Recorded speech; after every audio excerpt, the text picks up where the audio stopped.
Kurt Russell is the unbreakable heartbeat of Hollywood, who has spent more than 6 decades not just playing heroes, but embodying the very essence of them. From the radiant child prodigy under Walt Disney's wing to the maverick who redefined courage on screen, standing as a living monument of the frontier spirit forged in fire and unyielding against the storms of time. He was born on March 17, 1951, in Springfield, Massachusetts, the only son among 3 sisters named Jill, Jody, and Jamie, to a father, Bing Russell, who was a man of iron discipline, working as an actor in Western films, and a former professional baseball player who believed nothing worth keeping came easily, and a mother, Louise Julia, who was a dancer, full of grace and light. When Kurt was 6, the family packed everything into a car and drove west to California, chasing a dream that never waited, settling in Thousand Oaks where the boy who loved baseball learned to work before he understood why, memorizing lines under hot studio lamps while other kids scraped their knees in the dirt. By 1962, at only 11 years old, he was already a professional actor, appearing in shows often beside his father, and Walt Disney saw in him a steadiness rare in children, and signed him as the studio's final contract actor before Disney's own death in 1966. A triumph that felt strangely heavy, because the boy who once wanted to run bases was now running from himself. He found his escape on the baseball field, lacing up his cleats after long filming days and running until dusk, chasing the sound of his own freedom.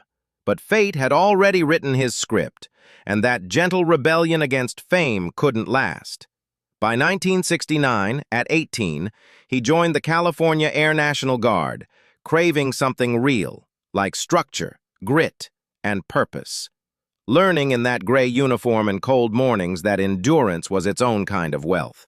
Lessons that carved into him the habit of standing tall and working harder that would become the foundation of his fortune. When the 1970s began, Kurt was no longer the Disney prodigy America remembered, as Hollywood had changed, and casting directors still saw him as too clean for the new age of broken men on screen.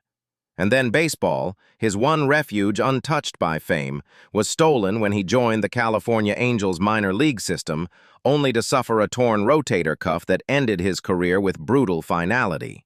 That night, under the buzzing lights of the locker room, he sat alone after everyone left, with sweat dried to salt on his skin, and his glove beside him no longer equipment, but a relic from a life he'd just buried. But Kurt was his father's son, stubborn and disciplined, and his father had told him, "You don't quit, you rebuild." The early 70s were brutal as he took what he could find: TV cameos, dusty westerns, half-forgotten pilots. And there were nights when the silence was so deep it felt alive as he sat in his small apartment, listening to the refrigerator hum. But he began to study not the fame but the craft, learning to live without applause and to act without pretending. Then came 1979, when director John Carpenter wanted him to play Elvis Presley, a gamble that became resurrection. And when the cameras rolled, something inside him caught fire as he didn't copy Elvis but understood him. The loneliness and the weight of adoration, earning an Emmy nomination and proving the world could finally see the man behind the myth. When Escape from New York hit theaters in 1981, audiences met Snake Plissken, the eye-patched outlaw who changed what an American hero could look like.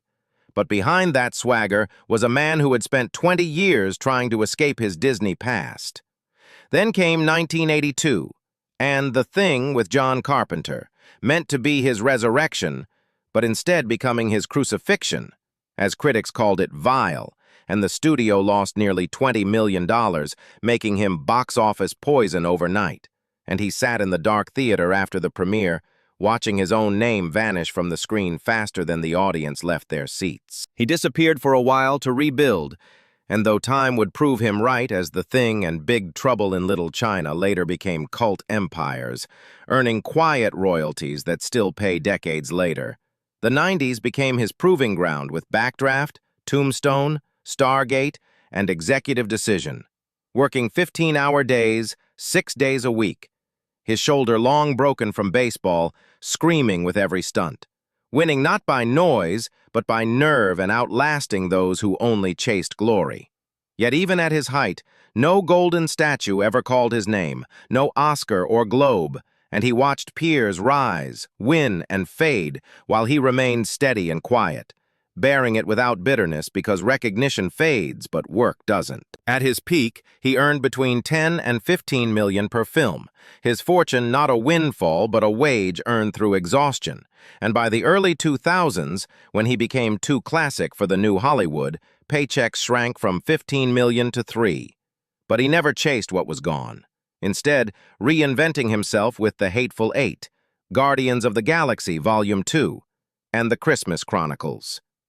His personal life carried its own costs when he met actress Susan Hubley on the set of Elvis in 1979, and they married soon after, welcoming their son Boston in 1980, building a love on simplicity with mornings filled with coffee and baby laughter.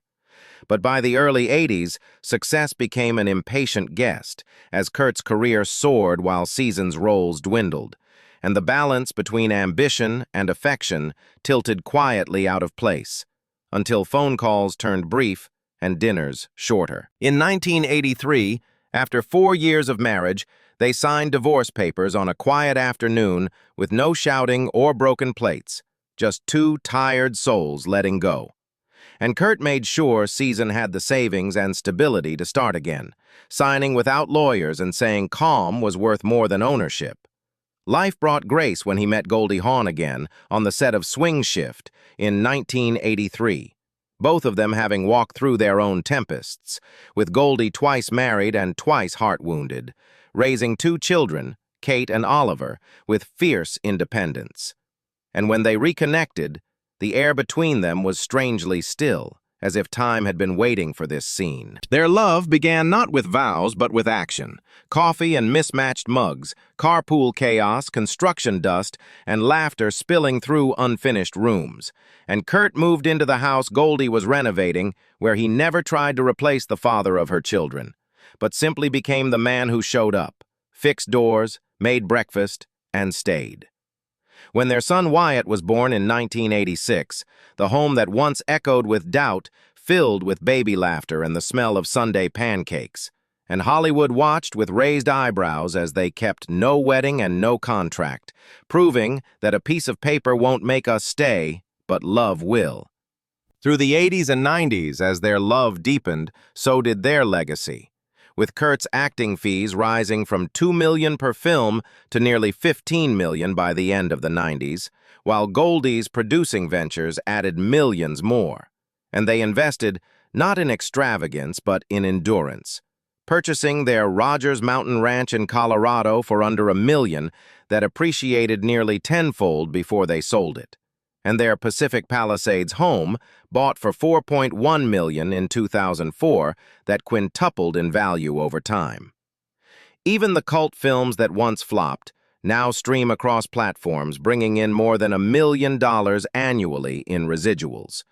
Every decision deliberate, and every dollar reflecting not greed, but grace. Loss tested them when Kurt's father, Bing Russell, passed away in 2003 after fighting cancer. The man who taught him that real success is not applause, but endurance.